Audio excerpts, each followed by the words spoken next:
इस दिन आपका 26 मई को जिस दिन आपका अटेम्प्ट होगा और 26 मई के उस अटेम्प्ट के दिन आप जब सवेरे उठेंगे तो पहले तो सालों साल आपकी जो मेहनत है वो आपको रात को नींद आने ही नहीं देगी। आपको महसूस होगा कि आप पूरी ताकत लगा लें फिर भी आप सो नहीं पा रहे हैं, क्योंकि एंग्जाइटी, नर्वसनेस, एक्साइटमेंट, डर, घबराहट, थोड़ी सी खुशी, सब मिलजुल कर है। सबसे सुसाइड बात उस दिन ये होगी कि आप रात भर पढ़ते रहें। इससे बड़ी सुसाइड वाली बात कोई और नहीं होगी। क्यों? जो क्वेश्चंस में छोड़े थोड़े से ट्विस्ट और टर्न्स हैं, बस वहीं पर आप गलत गलत मार्क करने लगेंगे अगर आप रात भर जग कर पढ़ते रहे। आपको पढ़ाई बंद करनी पड़ेगी 25 मई को ही। और 25 मई की सुबह बहुत जल्दी उठने इसलिए पड़ेगा ताकि आपको 8, साढ़े 8, 9 बजे अच्छी नींद आ जाए। उस दिन आपको एक बात महसूस होगी कि सालों साल का पढ़ा हुआ, इतनी मेहनत किया हुआ, जब आप वो टैक्सी लेने आएगी आपको तो आपसे चलना भी नहीं होगा। टैक्सी में बैठकर बाहर देखेंगे तो वही नज़ारे हैं जो हमेशा देखते थे, लेकिन आपको महसूस होगा कि उन नज़ारों में आज वज़न है, बहुत भारी लग रहे हैं, बर्दाश्त नहीं हो रहे हैं। और उस दिन, जिस दिन आप उस टैक्सी में बैठकर चलेंगे अपने घर से, माँ बाप जिन्होंने आपको आज तक पाला है वो आखिरी बार सर पे हाथ रखेंगे, दुआएं देंगे, कंधा थपथपाएंगे, लेकिन इसके आगे, ठीक ठीक इसके आगे अब आप बिल्कुल अकेले होंगे।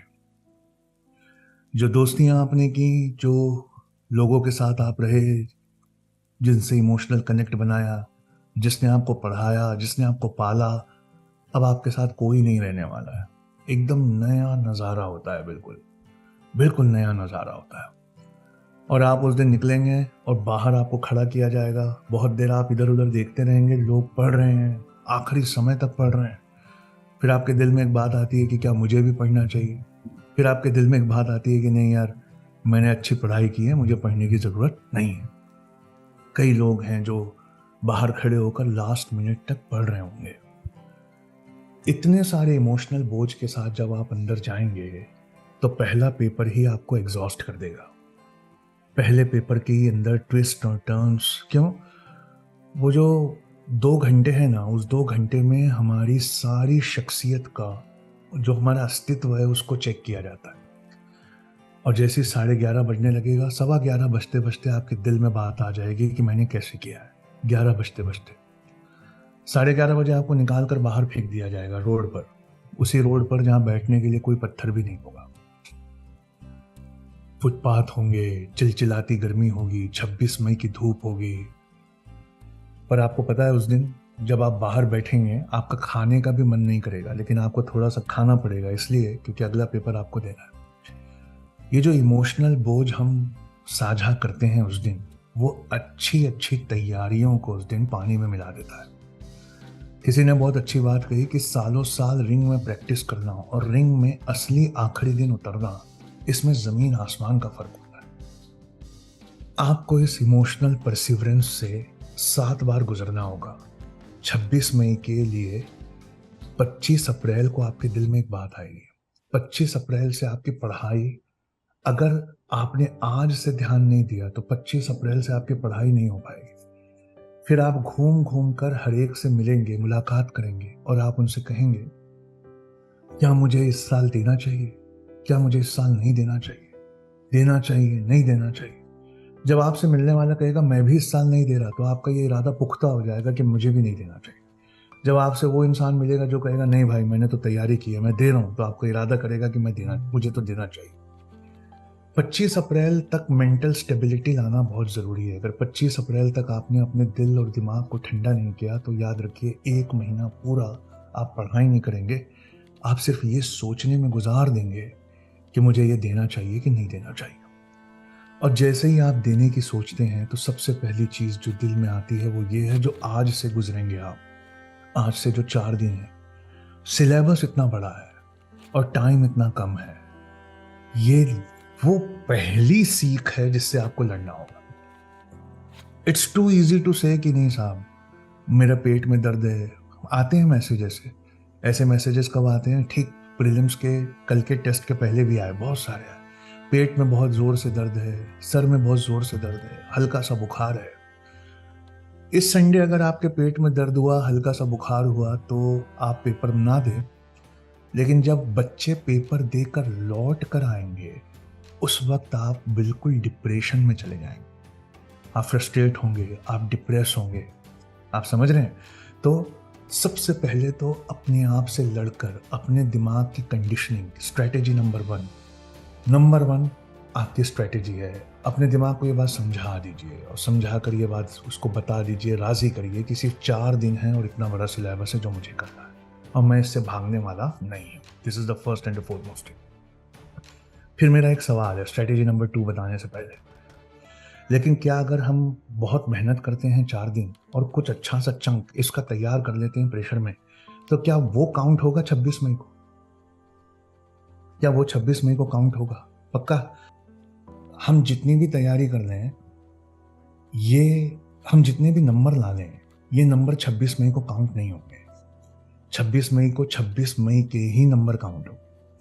एक दूसरा, हम जितनी भी तैयारी अभी कर लें, ये तैयारी बहुत हद तक काउंट होगी। कहाँ काउंट होगी? 26 मई को। तो क्यों ना हम स्ट्रेटेजी नंबर 2 ये बनाएं कि जितना बड़ा हिस्सा हो सके, जितना बड़ा चंक हो सके, उस पर महारत पाने की कोशिश करें इसी प्रेशर में। बात समझ में आ रही है? मतलब आप अपने सिलेबस को 2 पार्ट में डिवाइड करिए। Strategy number 3। स्ट्रेटेजी नंबर 2 की जितना बड़ा चंक हो सके आप निकालने की कोशिश करिए इन्हीं 4 दिनों में। स्ट्रेटेजी नंबर 3, आप अपने पूरे सिलेबस को 2 पार्ट में डिवाइड करिए। एक जो हुआ है ढंग से, एक जो नहीं हुआ है इतने अच्छे से। एक जो नहीं हुआ है इतने अच्छे से, उसको सवेरे करिए। एक जो हुआ है ढंग से, उसको रिवीजन मोड में जाके रिवाइज करिए, शाम को रिवाइज करिए। देखिए, जो रिवीजन मोड है ना, उसके बारे में आपको किसी ने गलत बताया कि बैठकर घंटों पढ़ना पड़ता है। नहीं, कान में लगा लीजिए, उठिए, घूमते रहिए, चलते रहिए, फिरते रहिए, 1.5 और 2 की स्पीड में सुनते रहिए। आपका जो तैयार हो चुका है वो आपको तेजी से रिकॉल होगा, और आपका जो नहीं तैयार हुआ है आप उसको सवेरे पढ़िए। अब मैं आपको एक बहुत इंपॉर्टेंट बात बता रहा हूँ स्ट्रेटेजी नंबर 3 से ही रिलेटेड। यहाँ देखिए, अगर आपने ये 4 दिन अपने डर पे काबू पा लिया और आपने ये अच्छी तैयारी कर ली, तो मई 26 को जब आप 2 लिस्ट बनाएंगे क्या क्या हो गया है और क्या क्या बाकी है, तो क्या क्या हो गया में ये वाला टॉपिक आएगा। ये सारा जो आप अभी प्रिपेयर कर रहे हैं ना, ये मई की 26 तारीख को किस में जाएगा? ये जाएगा कि मेरा ये हो गया है। This is all what I have completed, this is what all I have done. ये एक बहुत बड़ा मौका है, इसको मत छोड़िए। अपने आप से डर से लड़ने का और प्रेशर में कुछ अच्छा परफॉर्म करके दिखाने का। और मार्क्स की चिंता मत करिए। क्यों? ये मार्क्स काउंट नहीं होंगे। ये मार्क्स 26 मई को काउंट नहीं होंगे, लेकिन इस मार्क्स की जद्दोजहद में 4 दिन जो आप प्रिपरेशन कर रहे हैं, ये बिल्कुल काउंट होगा। 26 मई को काउंट होगा। इससे एकदम फर्क पड़ेगा। अब एक मेरी बात ध्यान से सुनना जो बहुत इंपॉर्टेंट है।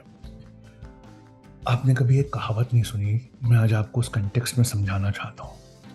दुनिया कहती है ना कि 90% 90%, दुनिया कहती है 90% उस दिन अपना चेहरा दिखाना ही पास होने से बड़ा है। 90% उस दिन अपना चेहरा दिखाना ही पास होने जैसा है। इसकी एक मैं स्टैटिस्टिक्स देना चाहता हूँ। अगले साल 11,95,000 प्रीलिम्स के फॉर्म भरे जाएंगे। उसमें से प्रीलिम्स के दिन 1,20,000 बच्चे ही सिर्फ सेंटर पे आएंगे। 11,95,000 में से 90% बच्चे उस दिन पेपर देने नहीं आएंगे। वो अपने आप को पहले फेल कर दें। 1,20,000 बच्चे आएंगे, उसमें से एक आप रहेंगे इंशाल्लाह। ये वाला दिन भी संडे का बिल्कुल वैसा ही है। 90% लोग उस दिन नहीं आएंगे। 26 मई को 2 चीज़ें होती हैं जो इंसान के काम आती है। ये स्ट्रेटेजी नंबर 5 है, ध्यान से सुनना। 26 मई को 2 चीज़ें काउंट करेंगी। 1, आपने पढ़ाई कैसे की। 2, आप कितना प्रेशर अपने ऊपर से हटा पा रहे हैं। पढ़ाई आपने कैसे की वो आप रोज करते हो। सवेरे 4:30 बजे उठते हो, रात के 8 बजे तक, 9 बजे तक पढ़ते हो। प्रेशर आप कितना उस दिन अपने अंदर से हटा पाएंगे, उसकी तैयारी यहां से शुरू होती है। उठिए, लड़िए, अपने आप को समझाइए, पेट दुखना, एक अच्छी एप्लीकेशन लिखना, एक मैसेज भेजना, उस दिन चुपचाप गायब हो जाना, ये बहुत आसान है। जो चीज़ सबसे ज़्यादा मुश्किल है वो ये है कि क्या हम उस दिन इतने प्रेशर के बावजूद एक अच्छी तैयारी के साथ पेपर देंगे कि नहीं देंगे। अब अगली बात जो है वो बहुत ध्यान से सुनना। जितनी बार आपको निकाल कर बाहर कर दिया जाएगा, उस दरवाजे के बाहर आप रहेंगे और सी साइड के पेपर के आप इंतज़ार करेंगे। आपको खाना खाने दिया जाएगा, खाना खाने के बाद फिर से ग्रिल के बाहर कर दिया जाएगा। धूप में आप बैठेंगे, आपके दिमाग और ज़हन में एक सवाल आएगा कि यार ठीक है ना, 26 मई को तो ये सब सहना ही है, अभी जाने देते, हम अपने पलंग पे थोड़ा लेट जाते ताकि सी साइड के पेपर के लिए थोड़ा फ्रेश हो जाते। बहुत मन करेगा बहाना बना बना के बिल्डिंग के अंदर वापस जाने का, कोई चीज़ करने का। लेकिन एक चीज़ रहेगी, बहुत ध्यान से सुनना जो मैं कहना चाहता हूँ। 26 मई को जब आप उस गेट के बाहर खड़े होंगे, जब आप उस गेट के बाहर खड़े होंगे, तो थोड़ी देर के लिए मुझे याद करके अपना सर नीचे करके अपने आप से सोचिएगा, उस दिन क्या काम आ रहा है? कोई दोस्त काम आ रहा है, कोई साथी काम आ रहा है, किसी की दी हुई राय काम आ रही है, क्या काम आ रहा है? उस दिन आपके अंदर से एक जवाब आएगा, आज सिर्फ आप और आपने अपने ऊपर जो मेहनत की है बस उतना ही काम आ रहा है। आपको महसूस होगा कि कोई इंसान दुनिया में आज आपकी मदद नहीं कर सकता।